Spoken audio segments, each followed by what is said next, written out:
بسم اللہ الرحمن الرحیم۔ بلا شبہ اللہ ان کو ایسے باغات میں داخل کرے گا جو ایمان لائے اور نیک کام کرتے رہے، جن کے نیچے نہریں بہتی ہوگی۔ بے شک اللہ جو چاہتا ہے کرتا ہے۔ جو یہ خیال کرتا ہے کہ اللہ اس کی دنیا اور آخرت میں مدد نہیں کرے گا تو اس کو چاہیے کہ ایک رسی ٹان لے آسماں تک، پھر اس سے اپنے گلا گھونٹ لے، پھر دیکھے کہ یہ تدبیر اس کی ناگواری کی چیز دور کر سکتی ہے۔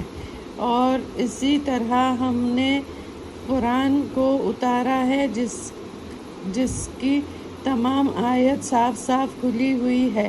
یقینی بات ہے کہ اللہ جسے چاہتا ہے ہدایت دیتا ہے۔ بے شک جو مومن ہے اور جو یہودی ہے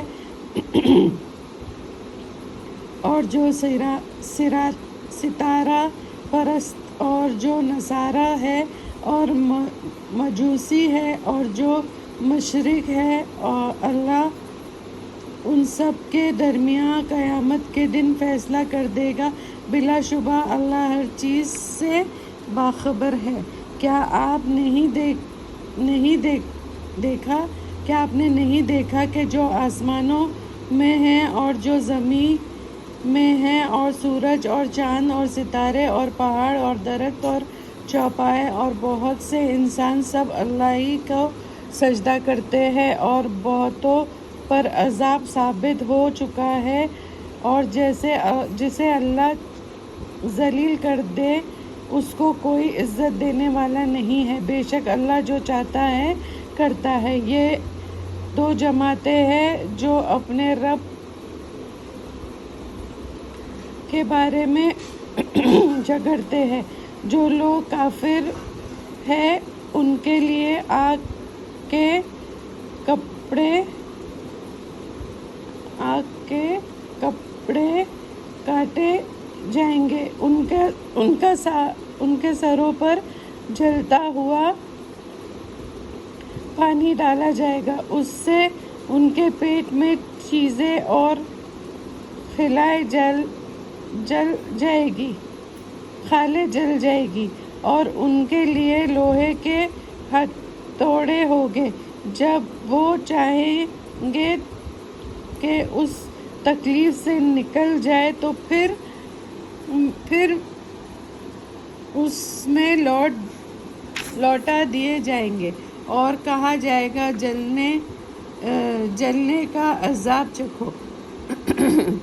بے شک اللہ ان لوگوں کو جو ایمان لائے اور نیک کام کیے ایسے باغات میں داخل کرے گا جس کے نیچے نہریں بہہ رہی ہوگی۔ وہاں اس کو سونے کے کنگن پہنائے جائیں گے اور موتی، وہاں ان کا لباس ریشمی ہوگا۔ ان کو پاکیزہ باتوں کی ہدایت ہو گئی تھی، اور ان کو ایسے راستے کی ہدایت ہو گئی تھی جو قابل حمد ہے۔ بلا شبہ جو لوگ کافر ہوئے اور اللہ کے راستے سے اور مسجد حرام سے روکتے ہیں جسے ہم نے تمام لوگوں کے لیے مقرر کیا ہے، برابر ہے اس میں رہنے والے بھی اور باہر سے آنے والے بھی، اور جو اس میں دین کے خلاف حرکت کر گیا تو اس کو ہم دردناک عذاب چکھائیں گے۔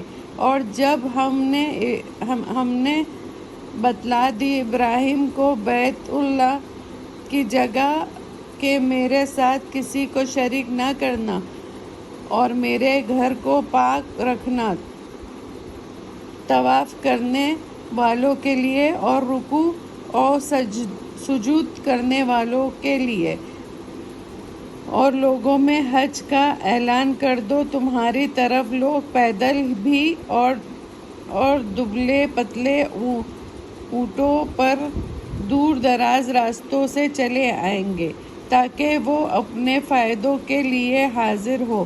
اور تاکہ مقررہ ایام میں ان خاص چوپایوں پر اللہ کا نام لے جو اللہ نے ان کو عطا فرمایا ہے، تو ان چوپایوں میں سے خود بھی کھاؤ اور محتاجوں اور مصیبت زدہ لوگوں کو بھی کھلاؤ۔ پھر چاہیے کہ اپنے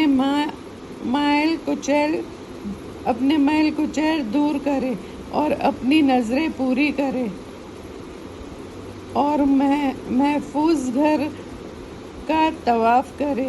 یہ اللہ کا حکم ہے، اور جو اللہ کے احکام کا احترام کرے گا تو یہ اس کے لیے بہتر ہے ان کے پروردگار کے نزدیک، اور تمہارے لیے مواشی حلال کر دیا گیا سوا ان کے جو تم کو پڑھ کر سنائے جاتے ہیں، تو بہت کی